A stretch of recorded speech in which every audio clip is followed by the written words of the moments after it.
You're listening to the British Baseball Podcast.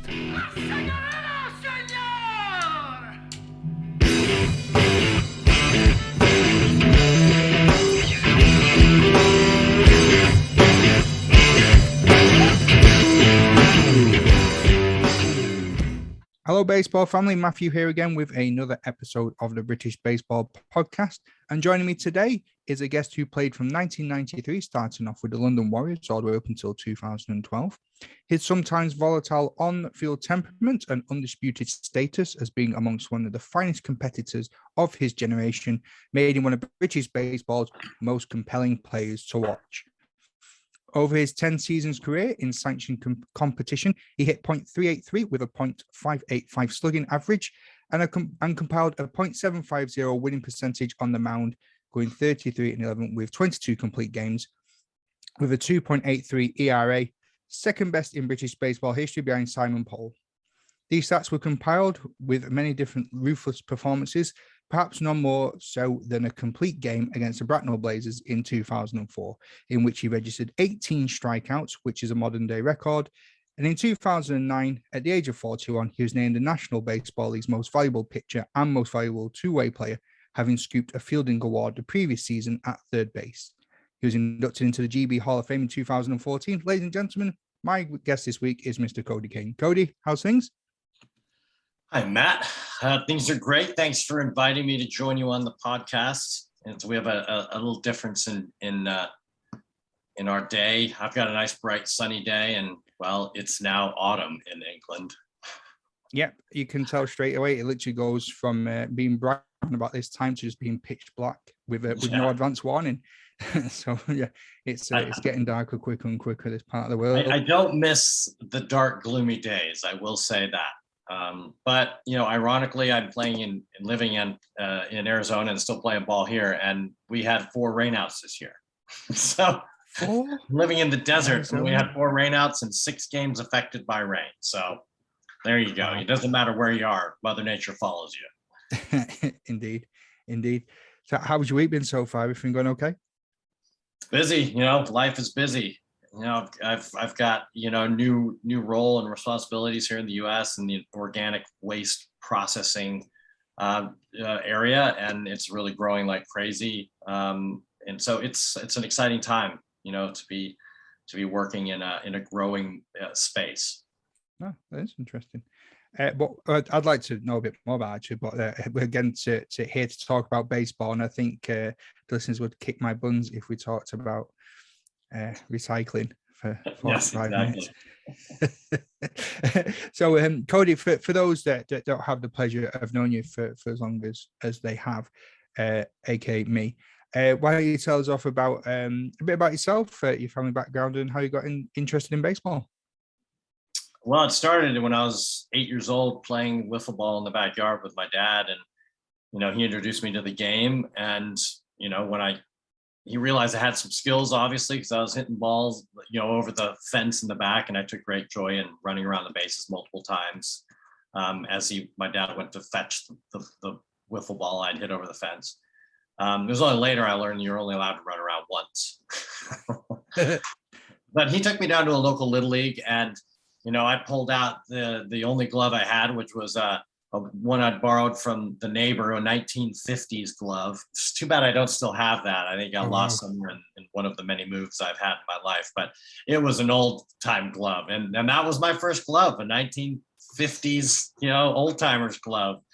And I joined a team, you know, at 10, I was league age 9 at the time, I guess. And I, you know, played my first season of Little League, and that was all it took, really. The next year I became a pitcher, and I was in the minor leagues as an age 10-year-old, because I'd only played 1 year of baseball up to that point. And I made the All-Star game as a 10-year-old, and then the next year I went up to majors, and then I, you know, became an All-Star in Little League, and represented my area on the Little League All-Star team. We weren't very good. We lost our first game and we were out right away, but it was a good experience. I got to see what it was like to play against other kids who were better. You know, he has a limited pool that we drew from. And I wanted better competition. I just kept playing. You know, I went to Babe Ruth shortly thereafter, which is the big jump to a bigger field. And that was hard, because I hadn't grown much. So I was probably about 5'5" and playing on a big field, and I had no power. So I had to learn how to play all assets of the game. I had to learn how to field, I had to run the bases, learn how to take, leads off the base. All that was new. Ironically, when I came coaching to California, I moved to California in 2019 and started coaching a local travel ball team. And these kids were playing full baseball rules with leadoffs and pickoffs and everything from the age of 9.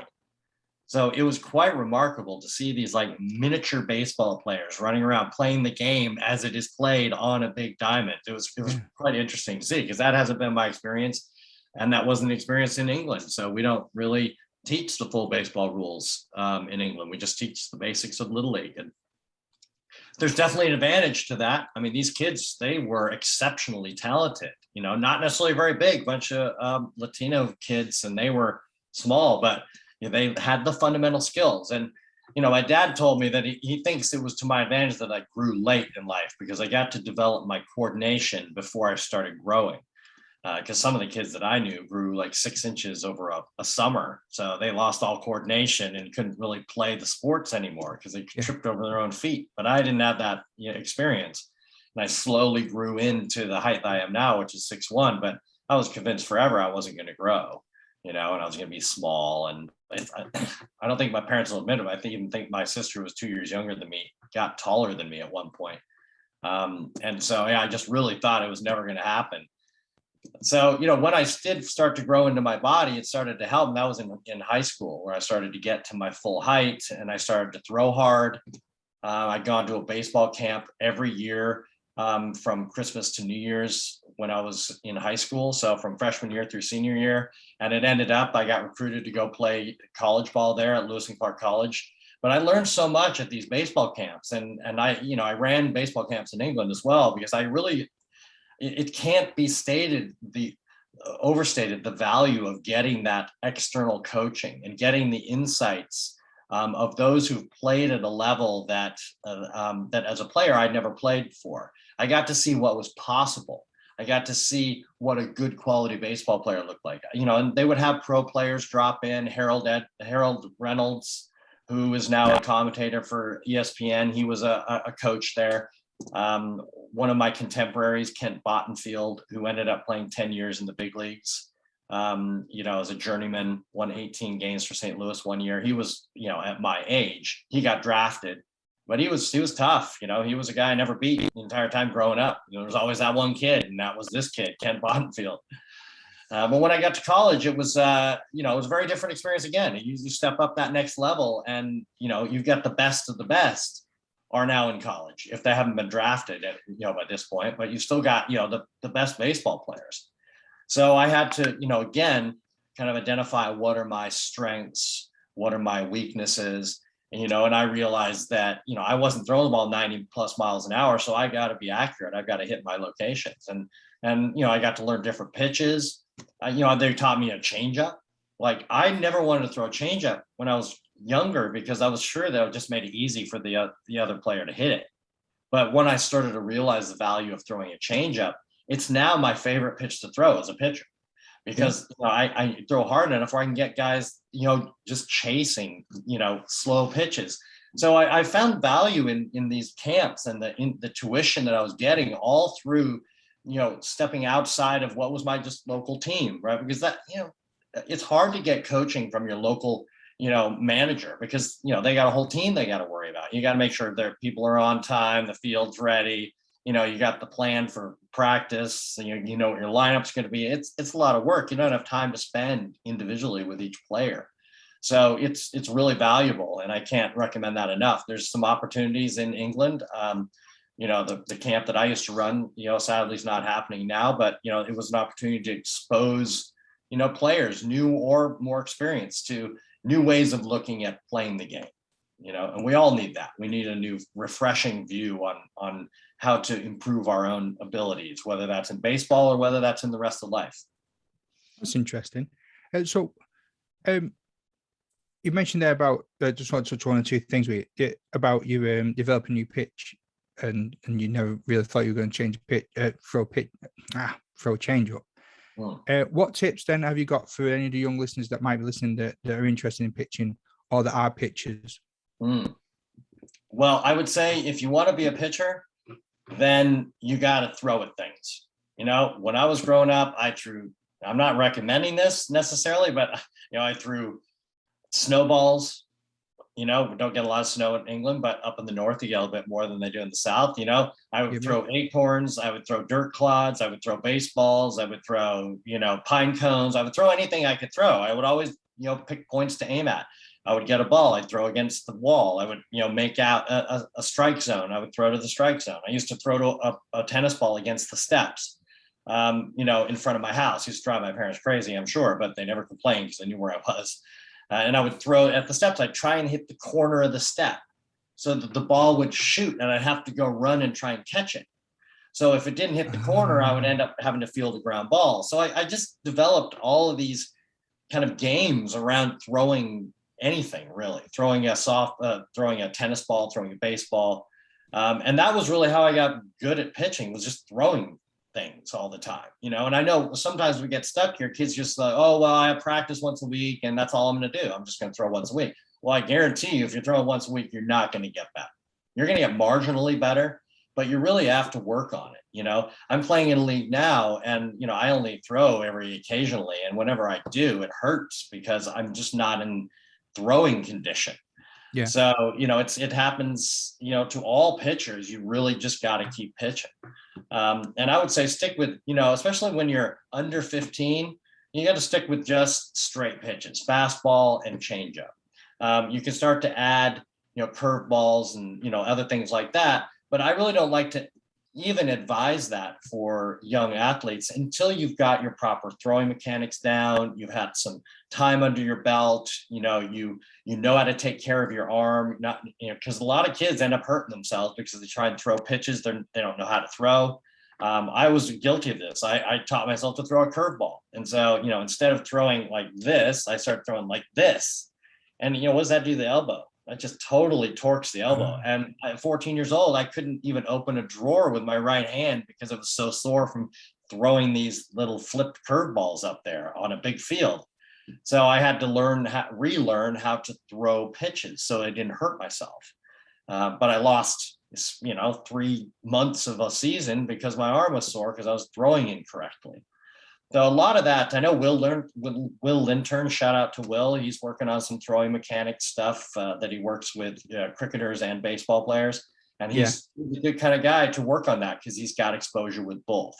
But I know in early days when I watched cricketers throw, I thought, oh gosh, they throw awfully. But then the Australians introduced a baseball glove.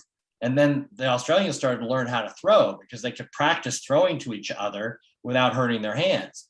And then they got to be better throwers. And they started to adopt that in the other cricket leagues, I noticed. So they use gloves. Ironically, they're specially designed cricket gloves. I don't know why that is, but what's different than a baseball glove? But of course, somebody's got to put their brand on it, right?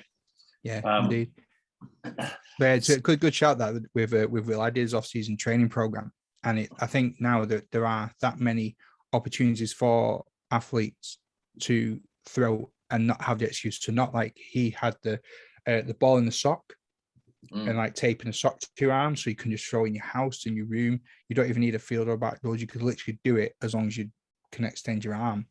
And genius way of looking at it. Brilliant. And there's also bands. You can get bands and, you attach those to a fence and there's a whole sequence of processes you can go through to strengthen your arm, to, simulate throwing against resistance so that when you do step on the mound after having had, month and a half of your crappy weather, you can't get outside, at least you've been emulating the throwing motion. So when you step on the field in February or March or whenever you can actually get out on the field, then your arm is not just like shocked into existence again. Like, oh God, my arm's sore for weeks because I didn't do anything for the whole off season. And now I'm coming out and I'm throwing too much because my arm feels great. And then the next day, oh God, I can't move. So that's the typical, British baseball player right there. Where the ones who want to progress and get better have got to do the off season work. It's got to be at least once a week. in the off season. Preferably you got to be doing something 3 times a week. And even if that's just running, or if it's doing some weight work, or it's doing, resistance work, using baseball fundamental movements, then you're missing a trick, because, the competition is out there doing it. If you're not doing it, somebody is doing it. Right. Yeah, true. One other thing that you mentioned as well, I don't know if you can give me insight on this, but you said that you set up a baseball camp as well. What made you want to set up a baseball camp to start with? And what would you advise to anyone that may think, do you know what, maybe this is something that we could do within my region on a start one up? That's not me, by the way. If my family and parents, like my missus is listening, I'm not setting up a baseball camp. Trust me, I'm not that skilled. Just put that caveat in there. I had to do the same caveat when we were talking about starting a baseball club, and like word looks from the better half. Like, I'm not doing this. Trust me, I'm happy in Manchester. Well, I set up a couple baseball camps over the years. So I went to one for 8 years, the Lewis and Clark Pioneer Baseball Camp, that I attended for 4 years and coached at for 4 years. I then set up my own Perfect Game Academy baseball camp that was run in Cobham at the American School there, and ran that for 5 years. I also set up something for London Sports. I put on their hat, to give them a shout out. Where I worked with them to do a off-season development program. It was gym work, but it was, for the 8 to 15-year-olds. And we would get a various number of kids would turn up each week. But the idea is, you get a set program that you run. We would do that, once a week. It's the best you can do. It's the best you can do. But that was something we were able to set up. I'm happy to advise anybody on setting up camps. I've had a lot of experience with it. I know what works, what doesn't work. I've tried things out by offering food, not offering food, just crazy things to try and, figure out what works with the community.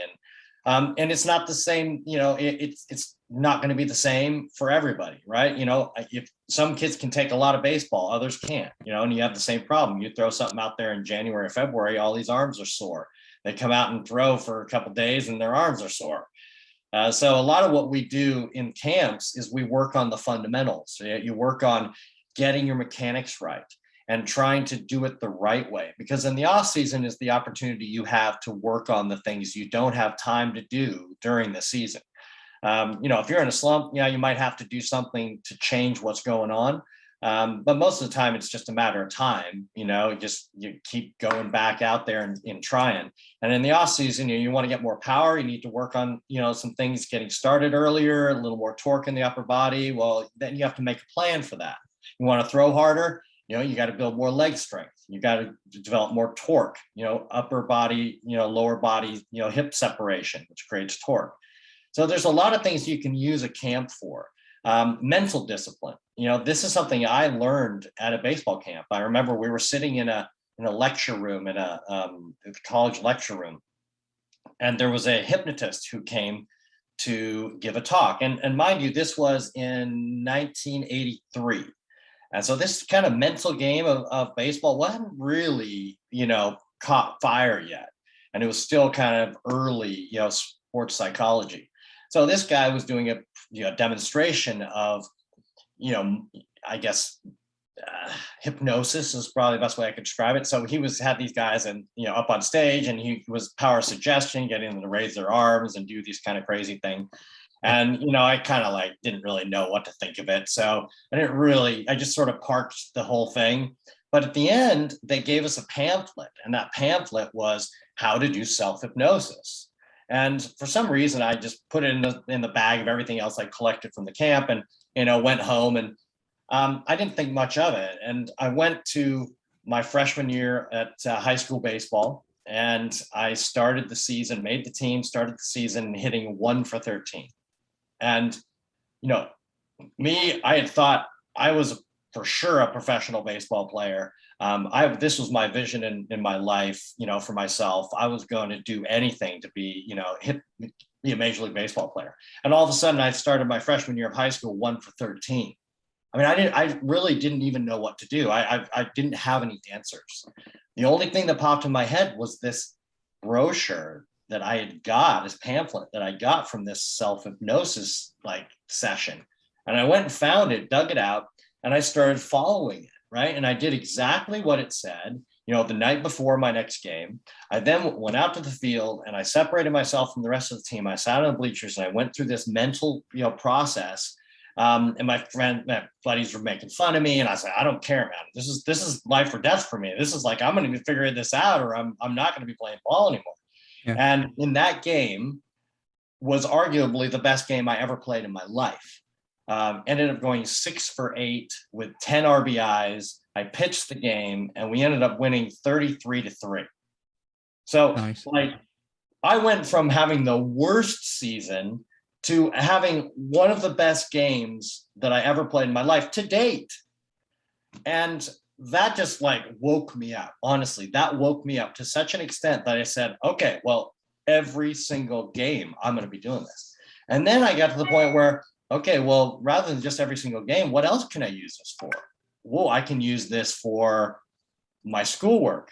I can set a goal. I can work towards a goal. I can visualize myself being successful in taking a test environment. And I thought, okay, I'll try that.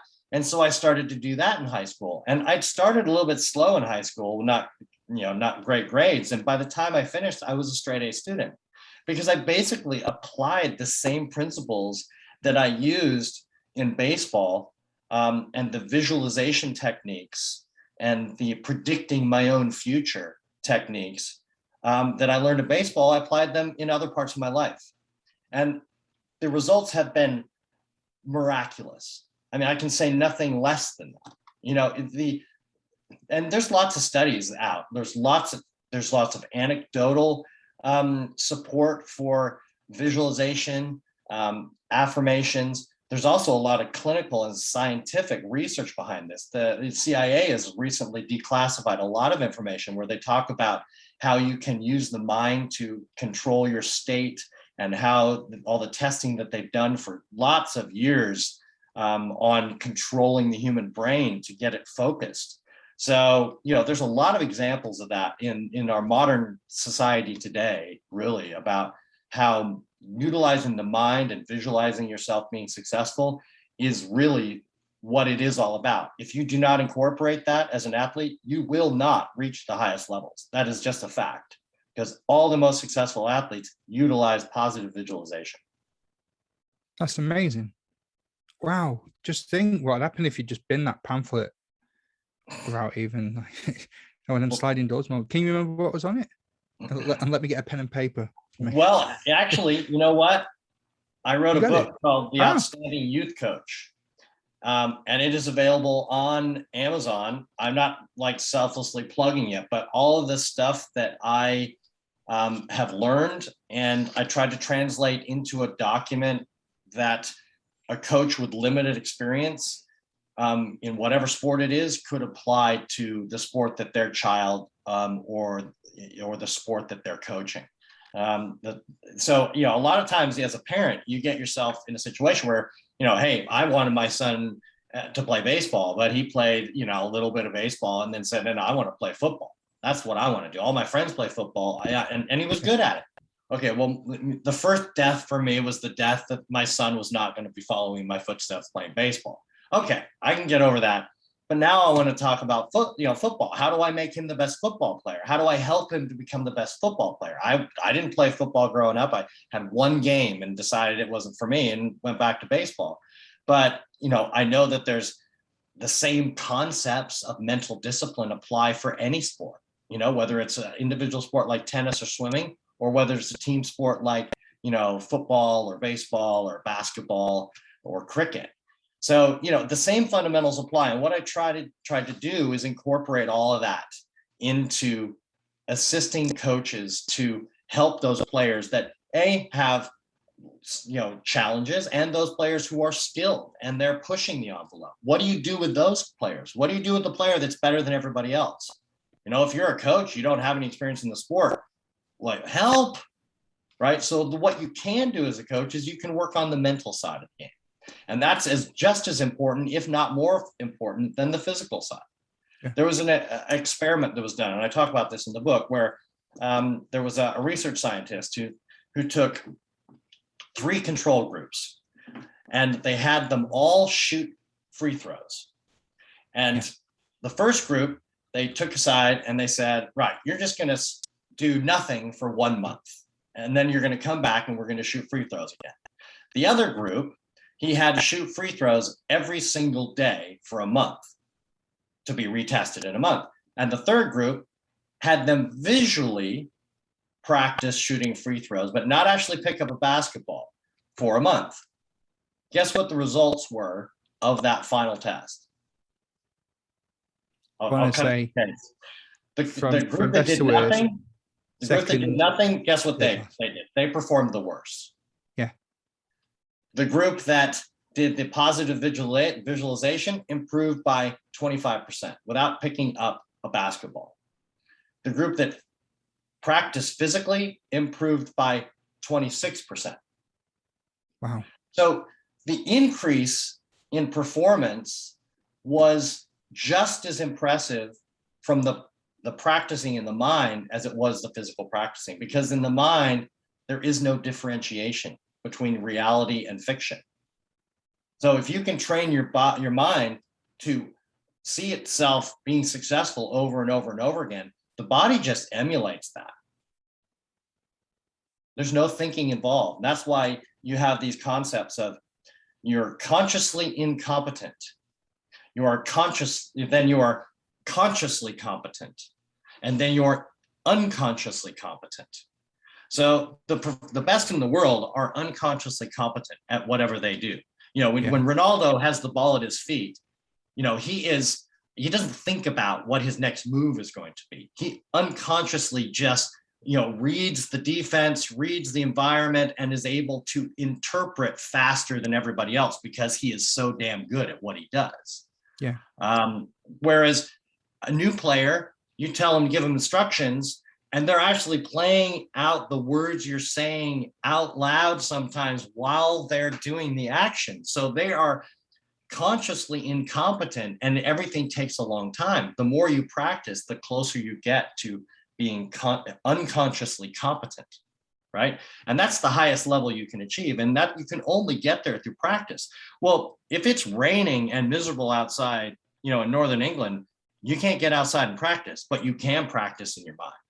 You can practice every day, 5 times a day if you want. You can see yourself hitting curveballs, sliders, fastballs. You can see yourself, you know, throwing, you know, exactly where you want to throw to at the plate. I would visualize this before every game. I literally will close my eyes, get myself into a relaxed meditative state, and I will visualize myself throwing pitches exactly where I want to throw them. And I see myself hitting in the same way. I'll visualize myself standing up to bat and seeing the ball come in, and like the feeling of swinging and seeing the ball leave my bat, the direction it leaves, where it lands, you know, the feeling it gets that I get when I'm starting to, you know, run down the bases. All this I can emulate in my mind. I don't need somebody there to practice with me. I can emulate all of that. And I really can't say that I would even be here and talking to you if had I not engaged these skills at the age of 14 years old. It just, I wouldn't be playing baseball. That's incredible. So like, I'm definitely incompetent of walking incompetent. Like, you can ask anyone that knows me, anyone that listens to this, and they'll tell you. So where could I start then? Because I lack massively in self-confidence. I'm also not the greatest of baseball players at the ripe old age of 40. I suffer from drop ball syndrome quite a lot, and most of that is in my head because I had a head injury not too long ago. So I worry that the ball is going to hit me in the head. So I've dropped so many fly balls in important games and important innings where I don't want to be letting my teammates down. So where can I start? What's the starting point for someone who wants to get involved in this visualization and more positive outlook, I suppose? Well, it's practice. It really is. I mean, you know, you can do the same thing before you go to practice. You can imagine yourself hitting the ball. You can see yourself hitting the ball and what that feels. You can imagine what that feels like, because you know what it feels like to hit a ball. You presumably know what it feels like to hit a ball hard for you. Just about.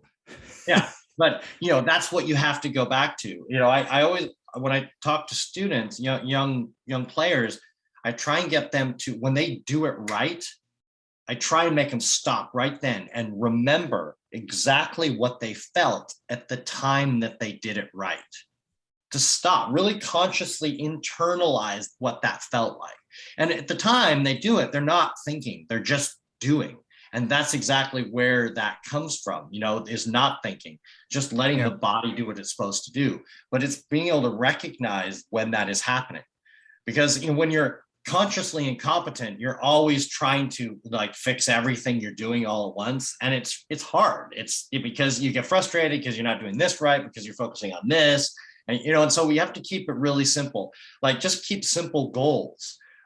Maybe it's about where you're positioning yourself. Then maybe that could help, because maybe you're not in the right place to be able to read the fly ball, or, there's any number of ways that you can help yourself on the field, how to anticipate a little bit. That's one thing I noticed in Britain. There's the anticipation of baseball players is not that high, and that's because they have lack of experience playing. And so, when you don't have the experience to, let's say a player is stealing, but as a fielder, what to look for. And so therefore you have an idea, this guy might be stealing on this next pitch. But if you don't know how to anticipate that, you don't know the game well enough, then it's really hard to, identify those situations and take an action that will potentially prevent a steal, or will get the guy out on a tag, or, because a lot of times players are just worried about, okay, am I playing the rules right? Am I actually, doing the right thing rules wise, let alone skill and talent and, fine tuning, the details of how you swing the bat or throw the ball. Sometimes it's just about going out there, making sure you understand the rules, have fun with the game. If you're having fun, you're going to want to get better. If you're not having fun, you're going to want to do something else. Yeah, very true.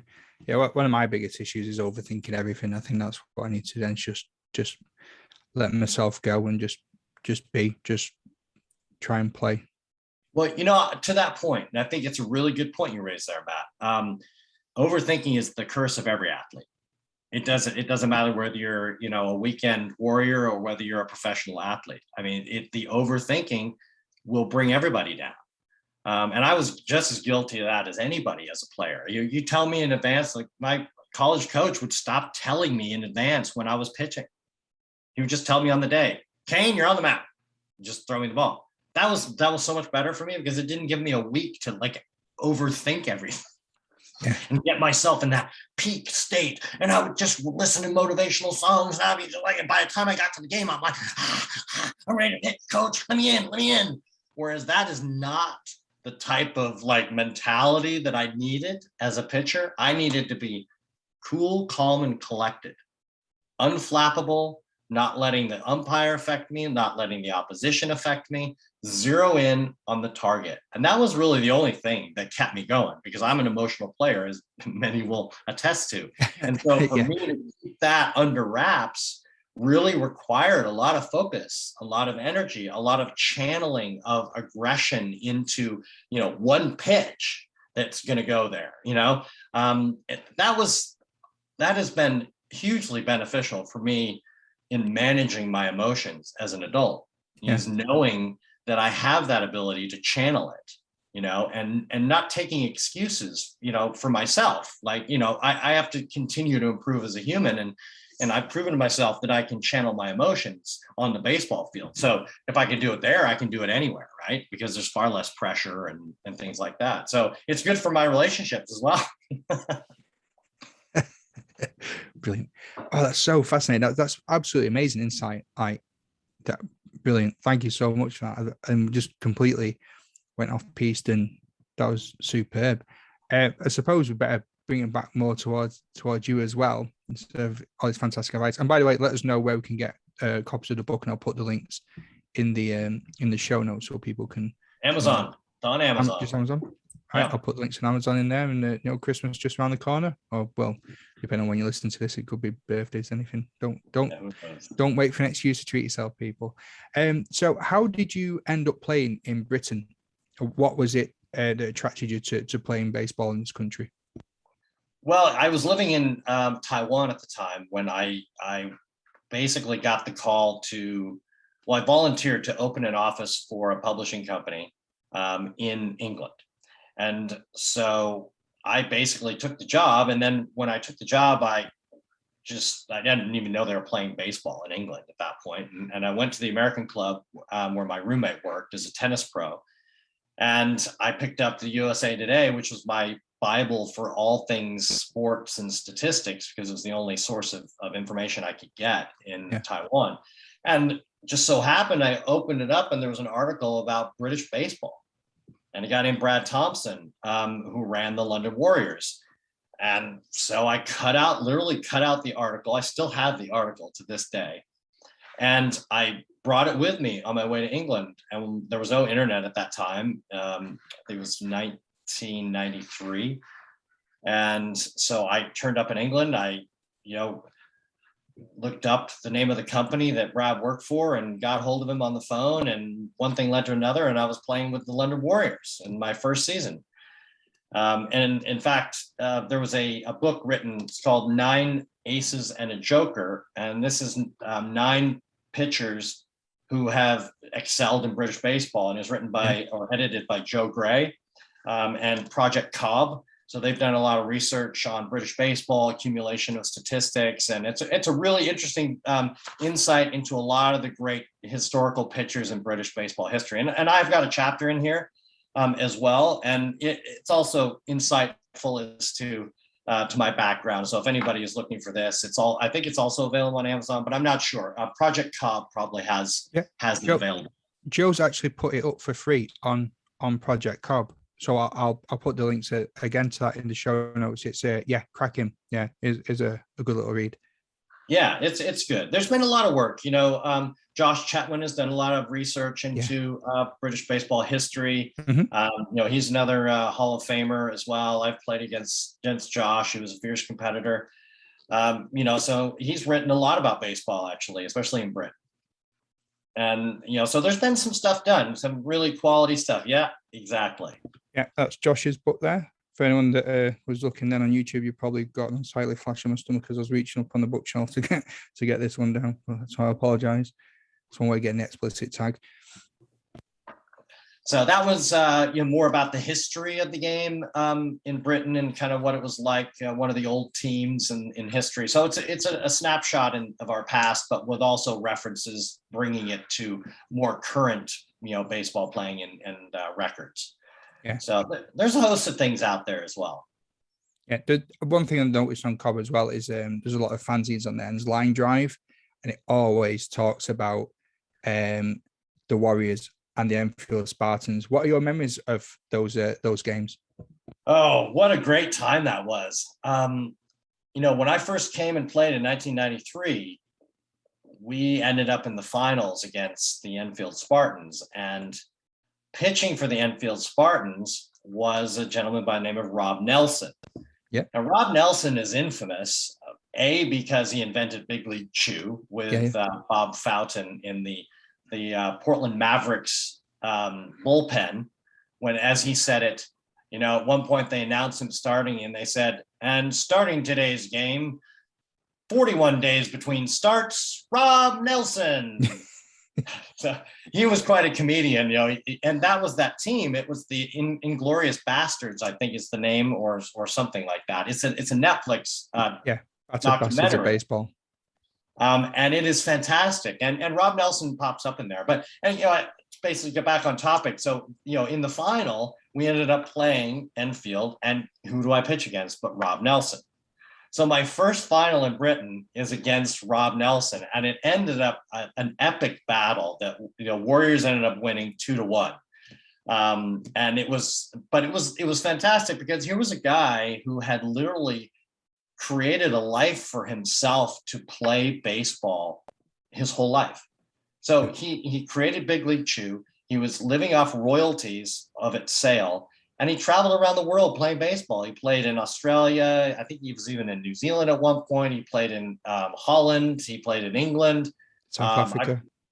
South Africa. He played all over the place. So quite an amazing character. And ironically, not ironically, but we're still in touch. And he ended up moving back to Portland, Oregon.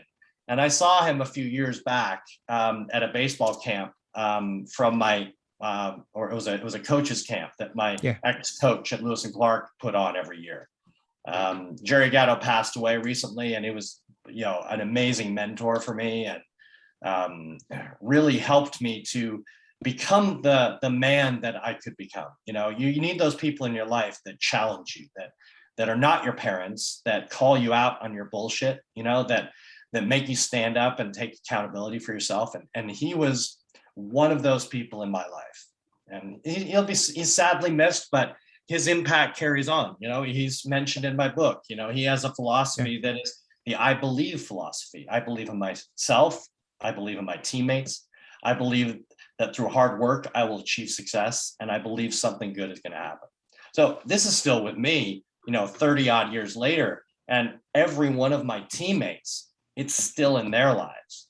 So to make an impact on players that is still a part of them 30 years later is a true testament to the type of coach that he really was. And I couldn't make his funeral because I was in Brazil, but there were over 1,000 people at his funeral, it just says everything, the kind of impact that a coach can make on their players over the years. So if there's anything I aspire to is that kind of an impact on the players that I coach. Because if you can impart something, just one thing that they take away with them, then I've done my job as a coach. And go back to Rob Nelson, he just recently ended a camp that he'd been running for 25 years or something like that on the East Coast. So he's another one who was a student of the game. And that was really my introduction to baseball in England. I ended up meeting the inventor of Big League Chew and beating him in the final of my first season in England. Was like, oh, I'm addicted now. I love British baseball, right? And that just started my passionate involvement. And I did everything in baseball. I mean, I was on board of BSUK for 7 years. I was the commissioner of the British Baseball Federation. I basically introduced a lot of ideas that are now in place now. And I played at the highest levels. I played at the AAA level. I've won many championships. It's been a really fantastic experience. I got to continue playing a game that I love, and I'm still playing the game that I love. And I'm 53 years old, and I'm playing in an over 50 tournament in October. And we're the defending national champions. So, and guess what? I moved to Arizona. What's the first thing that happens? I look up a baseball team. Okay. And because of my relationships, I was introduced to a team right away. Joined the team. I've got instant friends, and on Sunday I went, tubing down the Salt River. And it's great fun. There's not much to do outside, in the middle of summer here. There's not a lot of water, but there is a river, and you just rent a tube and, float down the river for 4 hours. And so I've been doing that with some of my teammates, and it's been, baseball has allowed me to meet people. It's allowed me to learn about myself. It's allowed me to learn how to win gracefully, how to lose gracefully. It's taught me a lot of things that I just use on a daily basis, and friendships that I've created, whether it's on the softball field in Hong Kong, whether it's on the baseball field in England or the baseball field in America, they're still with me. These people are still in my life, and that's the one thing I think that's, I'd like to see more of in England is I'd like to see the fraternity of baseball and softball get closer rather than the political, strain that seems to always be on baseball and softball. If we started thinking of having our small community and who within this community is the carpenter that I can turn to, who's the plumber that plays on, the team that we play against, every 3 weeks, who's the architect, who's the lawyer, who are the people that I see every day on the field that I can ask for help in my other parts of my life? How do we support each other in that way? That's what I would really love to see in the British baseball community. I would love to see a lot more love and a lot less hate, a lot less, I know the best way to do it, and more of, hey, I'm open to learn and hear new ideas and work with people to produce a solution to getting the passionate players on the field and keeping them on the field. How do you think that could start then, in your opinion? This is tricky, right? I'm a long ways away, so I can stay out a little bit of hot water here. But I think there's just the game has to move on. Yeah, and there are some people that I think have been involved too long, and they need to let others step in. They can still guide. The problem that you find in British baseball is people do it for so long, and then they get so jaded because they do everything. And then they get frustrated with everybody because, they're doing all the work, because there's no succession planning. There isn't like who's going to take over the mantle when a person leaves. Like the London Warriors folded because our managers, Alan Smith and Brad Thompson, they'd done it 25 years. They'd had enough, right? I can understand that, right? I mean, everybody has enough eventually, but without a succession plan, it becomes hard to maintain a club. Now, and hats off to the London Mets. As much as I, competed against the Mets on the field and don't always agree with the way they approach the game, one thing they have done repeatedly is that transition has always been there. There's always been somebody to pick it up. So the program doesn't drop off. Now, programs have a lifespan. I mean, it's just the way things are. But for the moment, the Mets are the powerful squad. They're in London. They have access to the greatest number of players of all the other clubs. They should be the best team. Frankly, they should be. And they have developed a good program, and they're supporting the community, and they're bringing the kids up through the system. And that's the way it should work, really. And there isn't one person over there running it, right? You can't say, oh, the London Mets is. It isn't and is. It's a group, and they have, and they struggle with their own issues internally. But, the bottom line is they've seen success because they've been consistent. And that's the game of baseball. That's the game of life, really. You remain consistent and you keep doing things. You may not get immediate rewards, but in the end, you're going to realize the benefits of that consistent work. Oh, thank you. Cheers for that. That's very insightful. There's so much then that you sort of touched upon that I really want to come back to. One of them being about the coach as well. What do you think makes a coach so memorable and impactful? Like, do you say that you'll never forget some of the finer teachers that you have from like school? I can remember one of them because you look like Super Mario, and I can't remember his name now. Brad Thompson. I'll take your word for it. But like, what? For so many people to come out to his funeral like that, he must have had. No, sorry, Jerry Gatto. Yeah, Jerry Gatto, my ex-coach. Yeah. So what? Two questions then. What makes a coach that impactful, and in your opinion, and also was he the coach that's had the biggest impact on you, or there's some others that? Yeah, by far. What? That's a really good question, Matt. And it's a hard one to encapsulate in a single phrase, but I would say that probably from my experience as both a player and a coach, it's an individual relationship. Yeah. Every player is different. They're going to be motivated different. They're going to have different learning styles. I talk about that in the book too. Are they a visual learner, an auditory learner? Are they a kinesthetic learner? And, sometimes if a kid doesn't learn the same way that us as a coach teacher, the way we learn, our assumption is they're not listening.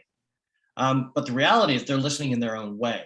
And so we have to understand how our players work as a coach. And if you can get in each player's head and you start to learn what motivates them, what are they scared of, what are their goals, what do they want to be better at?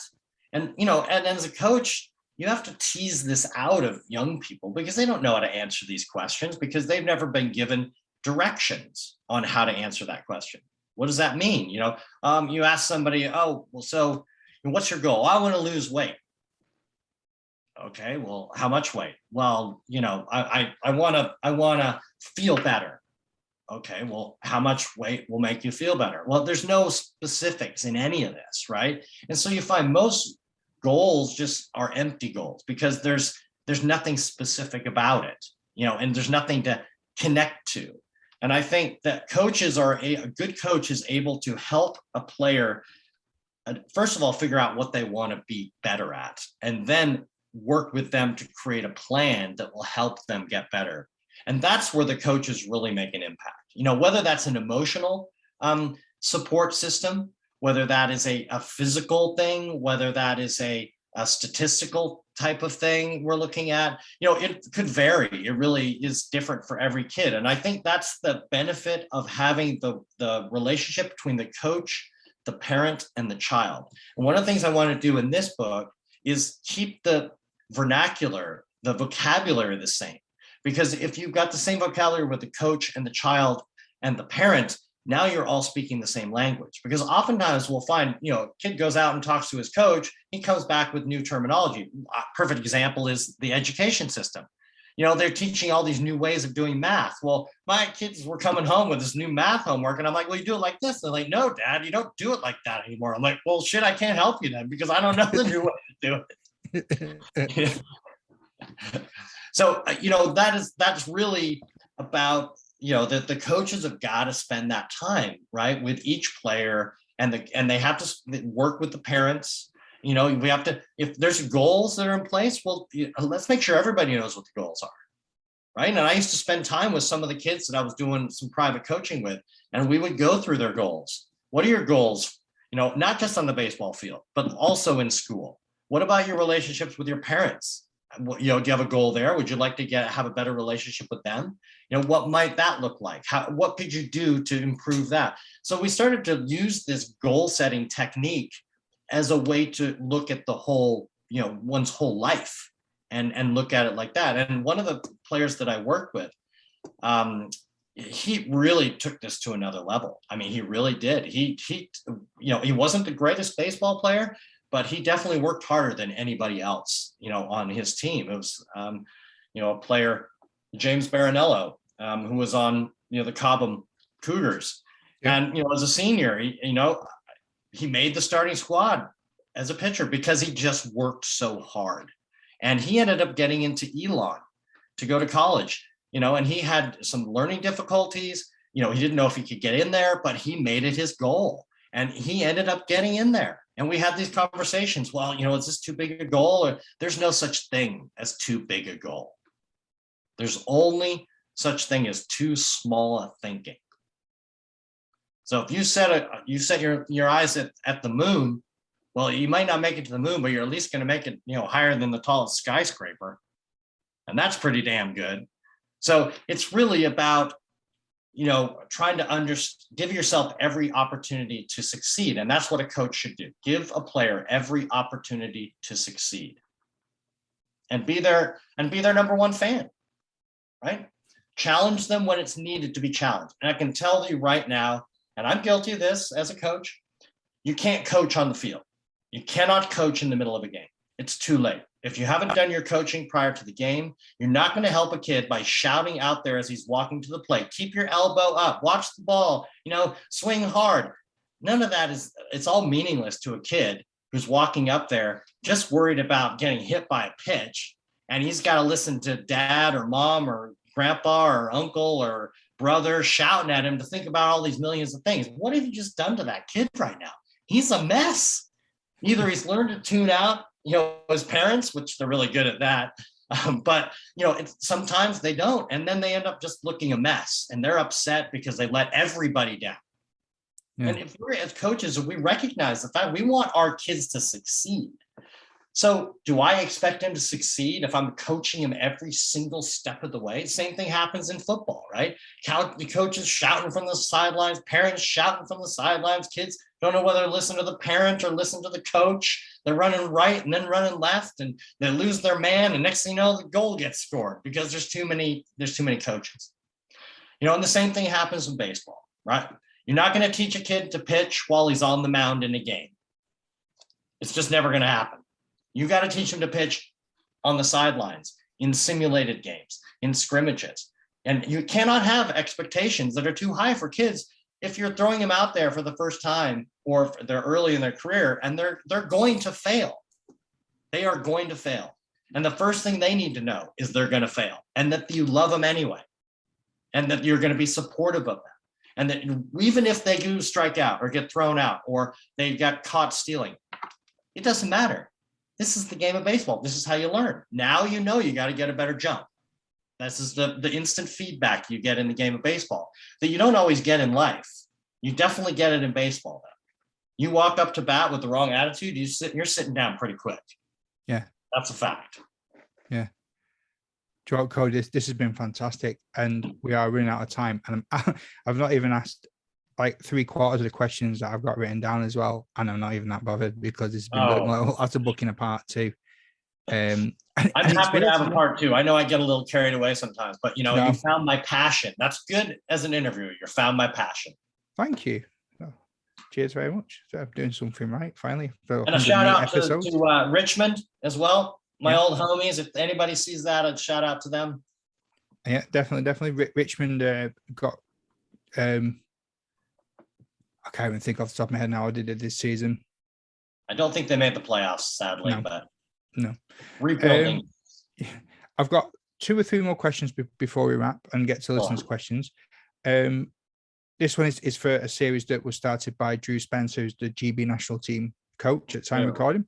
If you never got the chance to play baseball again, what would be your favorite memories that would make you grateful to the game? Wow.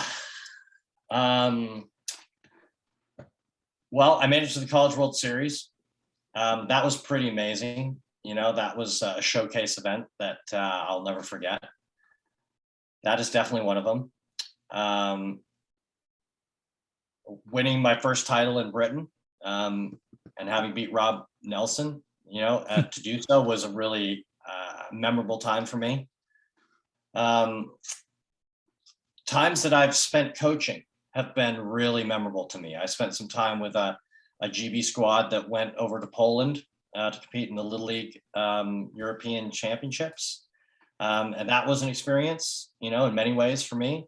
I coached high school baseball at Cobham, and, that taught me a lot about the difference between being a player and a coach. And there is a transitionary period, as a player, it's every game matters, every inning matters, every out matters.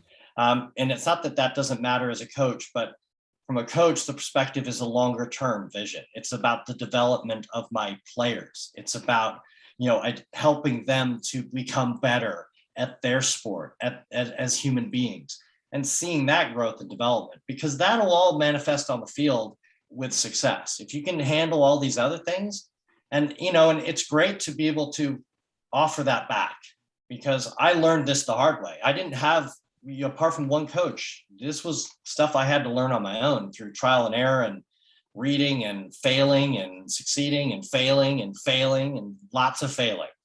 I've lost lots of finals, pitching. I've also won lots of finals. And I had to teach myself how to do that, and I think coaching really gives you that ability to impart knowledge and wisdom to help somebody else. And that, I think those are probably the biggest takeaways that I've had from baseball in my life. The ability to play it at a high level, to enjoy it, and I still continue to enjoy it. It's my meditation. When I step on the baseball field, I don't think of anything else for the time I'm on a baseball field, whether I'm coaching or whether I'm playing. And I've realized that that's what I need. I need to have that pull back, so I don't have to worry about life. This is my time. So I would say that's my long answer to a short question. That's really good, that one. So I'm going to flit over now to the listener questions very quickly. John Baxendale has asked, do you still have your Robots of Doom patch? I do have it somewhere. I just pulled my stuff out of storage because it was in storage for 2 years when I moved to the States. And I pulled it out in February, and I've been uncovering all these gems of things that I'd forgotten that I'd packed. So yes, I do have my Robots of Doom sticker. I don't know where it is at the moment, but I do have it. That's really cool. Edward Fannon's asked, I'm interested in Cody's thoughts about moving from player to umpire, and if there's anything he would tell his younger self as a player, having been an umpire. Eddie, thumbs up for that one. Well, as some of the umpires in British baseball will attest, I'm a spirited one to be an umpire behind the plate. Blake would attest to that. Huh. Darren as well. Gabor. I don't know if Eddie ever did any plate games for me, but I think what I really did learn in becoming an umpire, and let me just call this out: players don't know shit about the rules. I was one of them. So when I just laugh now when I get in these games, even in America, we got guys, I'm in an over 45 league, and you still got guys arguing about some of the rules, and I'm laughing because I know they're wrong, and they're arguing like they're for sure right. The first thing I'm going to say is, like, if you're a player and you have not been an umpire, then I would make sure you don't make the assumption that you know more than the umpires, because most of the time you don't. Yeah, we've had that drilled into us. But the other thing is, here's the other thing, and I learned from my bad example. I got frustrated with umpires. I felt they should have been perfect. They should have made every call. They shouldn't have missed anything. And that's not fair. It's not fair. And I've been an umpire, and I've been bitched at, moaned at, and had to chuck people out for complaining, and and it's not nice. And I'll tell you, one of the biggest problems in British baseball is that players scare away the umpires. These are players who come out there, have just picked up the game, don't know a damn thing about it, and are criticizing umpires. I mean, this is insanity, really. It's like, I think, if you really want to stamp down on this, I mean, expulsions from the game. If you start in on umpires, expel them from the game. All it takes is one guy. The rest will toe the line pretty quick. Yeah. So, I mean, and if we don't have quality umpires, we don't have a quality game. The bottom line. And I didn't fully appreciate that until I became an umpire. Because the game will deteriorate without quality umpires. If you get somebody can't call a strike, accurately, then both teams are moaning, and then you get the ire gets up and everybody starts arguing. It's so if you have an umpire that can keep a game moving and doesn't take crap, those are the best umpires. But the umpires that don't take crap, you get ejected quickly. And that's sometimes the only way it works, to set the tone early. Interesting. So what would you say to yourself after, I'll use a specific example here, a player maybe discussing the foreigner rule versus the Menwith Hill Pirates? Yes, a spirited discussion with the powers that be. I mean that goes back to a flawed rule that was uncovered, at that time, which was 1995, I believe. And at that time, there was still a foreigner rule, and the London Warriors had made the final, and we played Menwith Hill, which was an American Air Base team, which was 100% American. And, I felt unfairly we were constrained by a foreigner rule when we were playing a team that was 100% foreigners. And I think it made a difference in the end of the game, frankly, because, I don't think we could field our best team at the times we wanted to field it, and we all lost by 1 run in 2 games. Now, the way I handled that could have been done much better, in fairness, right? And we did address that in the offseason. We abandoned the foreigner rule, and it hasn't been implemented back since. And I think that's for the betterment of the game, frankly, because the British local players, they're going to want to compete against the best competition. No, you're not going to get better if you're not competing against the best. So if you limit the number of the better players that are available, then you're not going to be competing against the best. And I always wanted to compete against the best, so I imagine if you're going to get better, that's the way it works. Otherwise, go play softball, have fun, drink beer, Nicely put. David John Martin Byers has asked, I'd be interested to hear his views on the differences between UK and US players, on what can we learn from each other. This is interesting. I've played in 2 leagues since I've been back. One was in California, it was an over 38 league, and then in Arizona, I'm an over 45 league. I played in national tournaments, over 50 national tournaments. Well, let me start with the similarities. No matter what the age group, all the players are like little boys. They have to be managed. They have to be told where to be. They have to be scolded into paying their dues. They have to be scolded into being on time. It's the same stuff. So, we're all the same, really, this side of the pond or the other side. I think Americans know the game better than the Brits. They know the rules better. They played it longer. It's part of society. So, it's to be expected, frankly. But I think that one of the big differences between the two countries is if you want to earn your spot in the States, you got to work hard for it. You want to represent your country, you got a lot of competition for it. You want to make the starting squad on your high school or your college team, there's a lot of competition for that. And you got to be bigger, stronger, and faster than everybody else because nobody really remembers who finished second. And that's the philosophy in America. In England, I don't believe it's the same philosophy, frankly. I think, and I'm not necessarily saying one is better than the other, but I'm saying that, in Britain, let's look at the national team. It always has sort of amazed me that when you're talking about the local talent, there's a limited pool. Right. And so if guys have made the national team before, is there incentive for me to get that much better? Am I really competing against, that many guys coming up, and I think sometimes it becomes evident on the field, the lack of preparation and the lack of strength, the lack of speed, that's just, it comes with practice. It comes with programs that are practicing more than once a week. It's got to be, multiple times a week.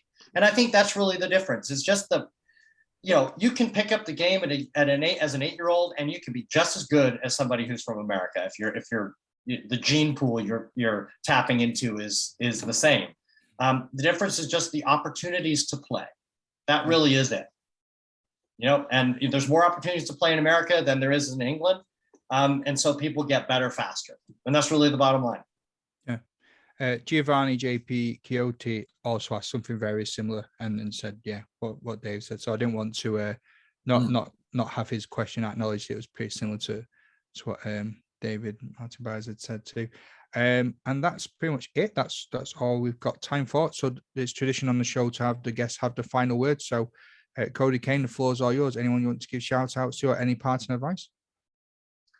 Well, first of all, thanks, Matt. It's been my first British podcast, so I'm grateful for the opportunity. It probably droned on too long. The guys are going to be trying to cut me off. Maybe you can edit it and make me sound better. No. If anything, I'll be clearing myself out. But a shout out to all my friends in British baseball. I miss you guys. There is something to playing the game over there that doesn't exist here. There's a camaraderie. There's it's part of the lifestyle, the fabric of people's lives. And I think that's, it does exist here, but it's a little more impersonal. And it took me time for my team this summer team to get to gel. And we started 1-7 and we almost made the playoffs in the end. But, it took us, building a relationship, having fun on the field. Right. And this is a bunch of guys who hadn't played together. And, you have to work hard all the time. Right. To make that chemistry work. And if the chemistry there and you like your teammates, you're going to play for your teammates. And, that's why I've had a lot of fun playing because I really enjoy my teammates. My Richmond players over there, a lot of a shout out to those guys. Great program. I was really grateful to be part of that. London Warriors program, Alan Smith and Brad Thompson did a great job there. And then a shout out to the GB national team as well, because they did a really great job, finished the, highest result since 2007, I think. I saw some exciting games against the Belgian team. My heart was in my throat, but eventually Messer came out and threw strikes and shut it down. So I was grateful to see that. And so again, shout out to those guys and to national team coaches. They've done a great job with that program, and I'm really proud to see the results that they came out with. And again, thanks for your time again, and I really appreciate it. And No. Thank you. That you've got the name that sounds like a superhero, Cody Cain, and you've been a superb guest. It's been fantastic. And here's my new team. Well, not new. I'm playing on these guys in October for the national championship again in October at the NABA World Series. So let us know how you get on. Yes, I will. Lovely stuff. Cody Cain, thank you very much, and I'll chat to you soon. All right. Thanks, Matt. All the best.